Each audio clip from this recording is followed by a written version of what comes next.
All right, let's dive deep today, exploring the ENTP personality. They're known for their quick wit, love of debate, and a mind that's, well, always buzzing. Yeah, the debater or the visionary, right? Always interesting, always challenging the status quo. Exactly. We've got 16 personalities, personality, NFT, and very well mind as our guides today. We're going beyond just what makes ENTPs tick. You'll understand how they think, their motivations, how they handle personal and professional stuff, the whole picture. We're going to uncover the secrets of that acronym, ENTP, what those four letters really reveal. So ENTP, extroverted, intuitive, thinking, perceiving. Let's start with extroverted. What's that tell us about ENTP and how they interact with the world? Well, obviously, extroverted individuals, right? They get energy from social interaction. They love being around people, groups. They often start those conversations, bounce ideas around. For ENTPs, it's more than just being social, though. It's a core part of how they get information and decide things. Okay, and then we move to intuitive, and I'm already hooked. What sets intuitive types apart? It's all about the possibilities, the big picture, not so much the concrete details. More ideas, patterns, future possibilities. The ultimate brainstormers, always 10 steps ahead. So while some are in the here and now, ENTPs are already envisioning what could be. Exactly. They have that sense for trends and patterns. This Yeah. links right into their main cognitive function. It's called extroverted intuition, NAI for short. It's like their superpower, letting them absorb information and make those connections others might miss. Gotcha. So extroverted outward energy and intuitive big picture thinking. What about T in ENTP? What does that bring in? T for thinking. This is where you get to the heart of their love for logic, for reason. They put objective analysis ahead of emotions when making decisions. So they're not like robots. Of course not. They have feelings, but when it comes to deciding, they rely on that sharp, analytical mind. So leading with their heads over their hearts. You could say that. And this is where that debater reputation really comes in. They love exploring ideas from all angles, challenging those assumptions, getting into those lively discussions. Oh, interesting. So it's not about being right. It's about testing the idea itself. Exactly. They might even argue against their own beliefs just to test how strong an argument is, see things from another view, but you can see how that might be taken the wrong way. It's about understanding their love for debate isn't personal, more like intellectual exploration. Precisely. Now, P, perceiving. This is about flexibility, adaptability, spontaneity. ENTPs like to keep their options open, not so much sticking to rigid plans. Not big on structure and routine then. You got it. Thriving on change, new experiences. They see possibilities where others see limitations. They might change travel plans last minute, switch careers suddenly, suddenly decide to pick up a new skill just because it sparked their interest. Our listeners getting a good sense of what makes ENTPs unique. Yeah, But even within a personality type, there are nuances, right? absolutely. That's where subtypes come in. For ENTPs, we have two main ones, the assertive ENTP, or ENTPA, and the turbulent ENTP, ENTPT. A tale of two ENTPs. What makes these subtypes different? ENTPAs, generally more confident, less worried about what others think, emotionally stable, charging ahead with their ideas, not letting self-doubt stop them. The fearless innovators, right? The ones who inspire with their vision. Exactly. Might even be seen as rebellious, always question the status quo, pushing boundaries. Then you have the ENTPTs, more driven by self-improvement. So a bit more internal, more aware of their impact. Yes, and this doesn't stop their innovative spirit, it actually fuels it. Always searching for knowledge, new perspectives, pushing themselves to be better, understand the world better. So both types are fascinating in their own way. I'm curious about how it all plays out in an ENTP's mind, how they process information, make sense of the world. That's where it gets really interesting. We need to delve into cognitive functions, peeking behind the curtain, seeing how the ENTP mind works. Okay, I'm ready to go deeper. What are these cognitive functions? How do they shape the ENTP experience? Think of them as the mental processes, the ways we perceive and interact with the world. We all use 8 cognitive functions, but the order we prefer them is unique. Some are more dominant. A mental hierarchy. Exactly. For the ENT, as we said, dominant function is extroverted intuition, NE, their superpower, absorbing information, seeing patterns, generating tons of new ideas, possibilities. That big picture thinking in action, always looking for connections, possibilities. Precisely. Imagine their mind as a radar, always scanning, picking up on cues, weaving it all into a tapestry of ideas. But it's not just about predictions. It's about the present and the potential. You got it. But all those ideas, they can be overwhelming. That's where their auxiliary function comes in. Introverted thinking, T, it's like their internal logic filter. Okay, so Ni expands outward, exploring ideas, making connections, and T's brings it inward, analyzes, organizes.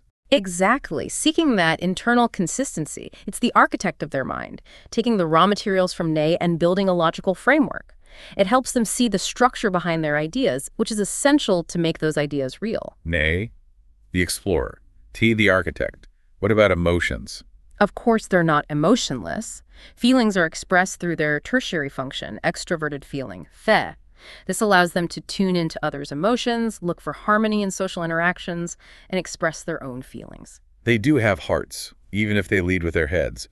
But Fe isn't as strong as Ney and T. Right. As a tertiary function, it might not be as prominent or consistent. However, it's still a significant part of who they are, letting them connect, build relationships. Okay, we've got Ney, T, and Fe. What's the fourth one in this metal orchestra?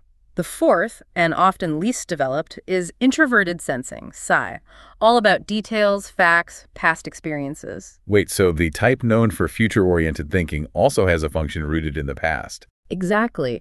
For ENTPs, so focused on possibilities, Psi can be tough to develop.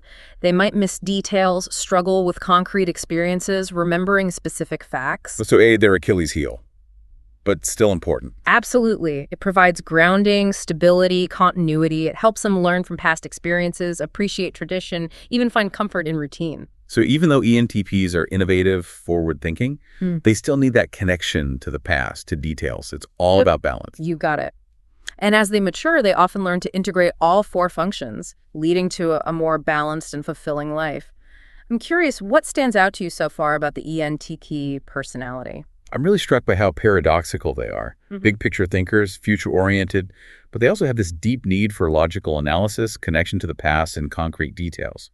Wired for revolutionary change and grounded understanding. Fascinating. Isn't it? That paradox is what makes them so dynamic and capable of amazing things. But how do they navigate work and relationships? Are their careers as unconventional and dynamic as their personalities? You know, they value intellectual stimulation, they hate rigid structures, so I don't see them loving a 9 to 5. What do you think? Totally agree. ENTPs need environments where they can think creatively, challenge assumptions, always be learning, always growing. They gotta have that space to explore ideas, push the limits of what's possible. So we're thinking startups, innovation labs, those kind of places, where out-of-the-box thinking isn't just okay, it's celebrated. Exactly. They need intellectual stimulation, autonomy, the freedom to try things out, innovate. A rigid corporate structure, no way. It would kill their creativity. Yeah, no soul-crushing jobs for these folks. But what about specific careers? What jobs are like tailor-made for ENTPs? Well, they love problem solving, seeing those patterns, connecting ideas that seem unrelated, and their natural curiosity, you'll find them in engineering, science, technology, entrepreneurship, those areas. Yeah, makes sense. Natural innovators, inventors, problem solvers, always trying to find a better way. Right.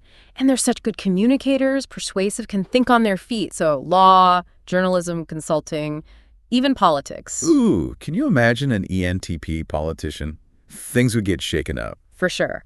But not all ENTPs want the spotlight. Some are happier behind the scenes, using their smarts and creativity to make a difference. Writers, strategists, researchers, that kind of thing. Reminds me of the subtypes. The assertive ENTP, maybe they'd be drawn to leadership, those public-facing roles. The turbulent ENTP, maybe more introspective roles, research-oriented. Exactly. Now, how do they function in a team? I mean, they love debate, challenging norms. Good point. That direct style, playing devil's advocate, that could create friction, right? It could, especially if others misunderstand what they're doing. But remember, they're not trying to cause trouble. It's about exploring those ideas, finding the best solutions. So ENTPs need to be aware of how they come across, make sure their colleagues get that it's not personal, just trying to stimulate thinking and get to the best ideas. Exactly. And colleagues need to understand that for ENTPs, it is collaborating. It's just how they do it. So a good work environment for them. Intellectual curiosity, open communication, valuing different perspectives. You got it. Now, work's one thing. What about personal relationships? Love, friendships, family. What do you think an ENTP looks for in a partner? Well, they're extroverted, They love deep conversations. I'm thinking someone who can keep up intellectually, someone who loves those thought-provoking talks, who's not afraid to challenge them. You nailed it. Intellectual connection is key for them. They need someone to stimulate their minds, have those witty back and forths, explore ideas together. So no small talk. ENTPs need a partner who can dive deep. Right. But it's not all about mental sparring. They value authenticity, independence, adventure, a partner who gets their quirks, their need for space, and that spontaneous nature. No clingy partners for ENTPs. They need someone who lets them be free, explore their passions. Is that focus on intellectual connection true for their friendships too? Absolutely. ENTPs are incredibly loyal friends, but those friendships have to be intellectually stimulating. They want people who are open-minded, curious about the world, enjoy a good debate. So I'm picturing their friendships as filled with those lively discussions, that playful banter, a shared thirst for knowledge. Perfect description. And they're not afraid to challenge their friends, but it's always about growth, exploring. They want their friends to think differently, question assumptions, expand. And of course, they love humor and wit, so lots of laughter, lightheartedness. Sounds like a great group of friends to have. What about family? How does that ENTP personality play out there? ENTPs can be super loving, supportive family members, but sometimes their, unconventional way of doing things might clash with traditional families, like their need for independence, hating routine. It could be mistaken for rebelliousness, lack of commitment, that kind of thing. Communication is key then. Totally. Open, honest communication can clear up those misunderstandings. Family members got to remember the ENTP's challenging nature, it's not about disrespect. It's their curiosity, their drive to understand the world in their own way. So maybe navigating family needs more effort, but their curiosity, creativity, humor can really enrich those relationships. Exactly. They might introduce new ideas, challenge old ways of thinking, or just keep things fun with their observations and their antics. We've talked a lot about ENTPs, but anything surprise you about what we've learned?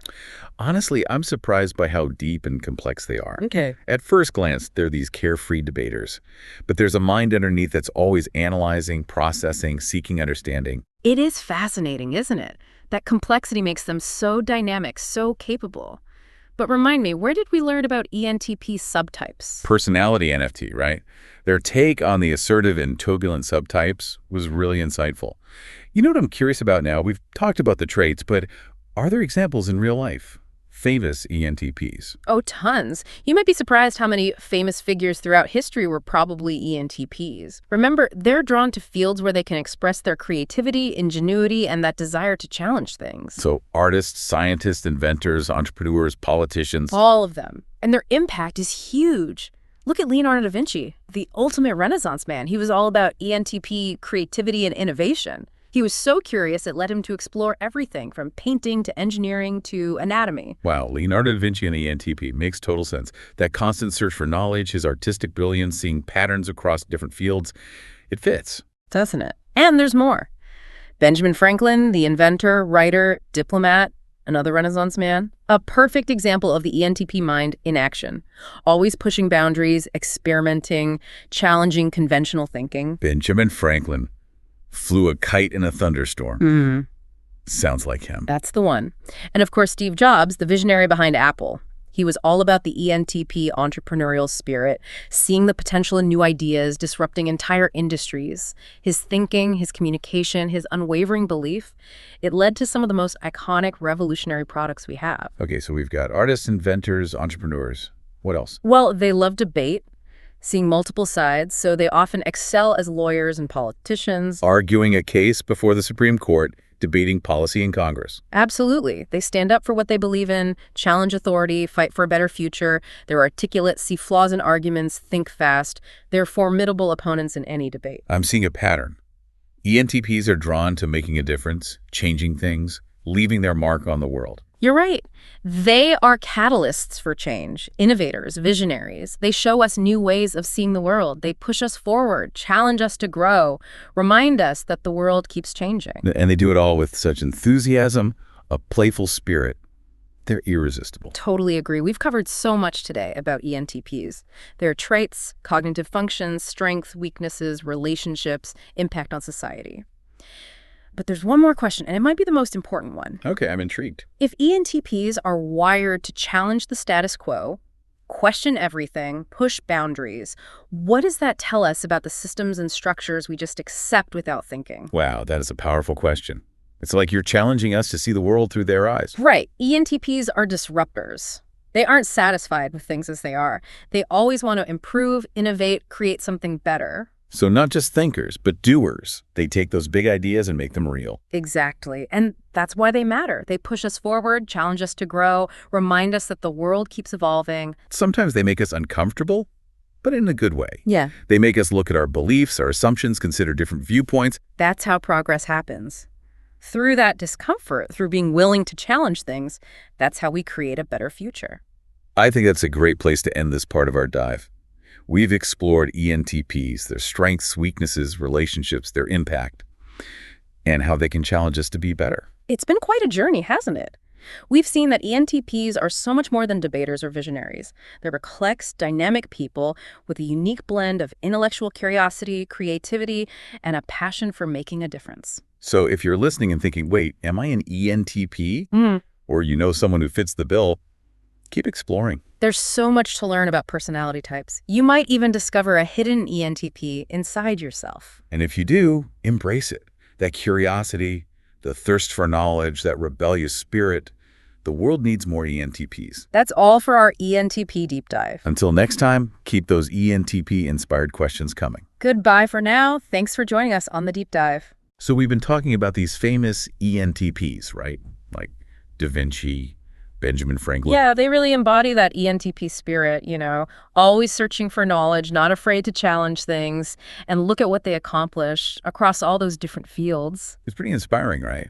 To think their ENTP traits actually helped them succeed, made a difference in the world. It really makes you wonder, if they did all that by embracing their ENTP nature, what could WE accomplish, if we tapped into that curiosity, innovation, that questioning spirit? I love that. It's like we all have that potential to be disruptors, to challenge those norms, to actually make a change. Exactly. And it doesn't have to be some huge thing, some global fame. It's about that ENTP mindset in our daily lives. Okay, so what does that look like, practically speaking? It's like approaching problems with curiosity, not fear, questioning assumptions, not just accepting them, being open to new ideas, even if they, challenge what we already believe. Being okay with being uncomfortable. Because that's where growth happens, right? Outside that comfort zone. Exactly. That what-if attitude, that's so ENTP. Yeah, what if we did things differently? What if there's a better way? What if we could shake things up, create something amazing? Those are the questions that drive them, the questions that lead to those breakthroughs, those positive changes. And I think what's so cool about ENTPs is they don't just ask, they actually try to find those answers. Right. They're not just talk, they're action, putting ideas into practice, experimenting, creating. That's where their real strength is, that mix of smarts and that go-getter spirit. They bridge that gap between thinking and doing, turning ideas into something real. I feel like we've come full circle back to that idea of what ENTPs teach us about ourselves, about the world. Yeah, we've learned that their traits, their functions, that curiosity, they make them powerful forces for change. And we can tap into that too. Embrace those qualities, unlock our own potential, to innovate, to grow, to make a real impact. Now, so to all the ENTPs out there, keep questioning, keep challenging, keep pushing those boundaries. And to everyone else, don't be afraid to find that inner ENTP. That curiosity, that willingness to learn, that drive to make things better. Well, that wraps up our deep dive into the ENTP personality type. Hope you enjoyed this exploration, got a better sense of what makes them so unique. Always more to learn, though, so keep those ENTP-inspired questions coming. Until next time, keep questioning, keep exploring, and keep those minds engaged. Thanks for joining us on the deep dive. Goodbye for now.